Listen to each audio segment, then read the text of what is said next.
নতুন স্বাধীনতা উদযাপন উপলক্ষে আলেমদের নৈশভোজ করালেন মুফতি মনির কাশেমি। ৩ সেপ্টেম্বর রাজধানীর বিজয়নগরের একটি হোটেলে এ নৈশভোজের আয়োজন করা হয়। দুষ্টের দমন, শিষ্টের লালন, এটা যেন হয় বর্তমান সরকারের একটা মৌলিক নীতির মধ্যে একটি নীতি, যে শিষ্ট আছে তাদেরকে আমরা লালন করব, দুষ্টকে দমন করব।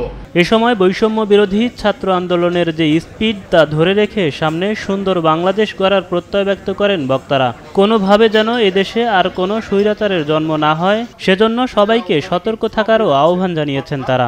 এই ছাত্ররা, এই ওলামায়ে কেরাম এবং গণমানুষ সকলকে নিয়ে কাজ করলে যে কোনো দুর্যোগকে যে ঠেকিয়ে দেওয়া যায়, ওভারকাম করা যায়, এই প্রমাণ আমাদের দেশের জনগণ এবার রাখছে, বিশেষ করে ওলামায়ে কেরাম রাখছে। আগামীতেও আমরা যে কোনো কিছুই মুসিবত দেখলেই আমরা কি পাবো না, ভয় পাবো না, সেটাকে মুভ করতে হবে এবং ওয়েলকাম করতে হবে ইনশাআল্লাহ। শত শত মানুষের রক্তের বিনিময়ে অর্জিত নতুন স্বাধীনতা উদযাপনের অনুষ্ঠানে উপস্থিত ছিলেন হেফাজতে ইসলাম বাংলাদেশের কেন্দ্রীয় যুগ্ম মহাসচিব মাওলানা আজিজুল হক, প্রখ্যাত আলেম মুফতি নূর সহ আরো অনেকে।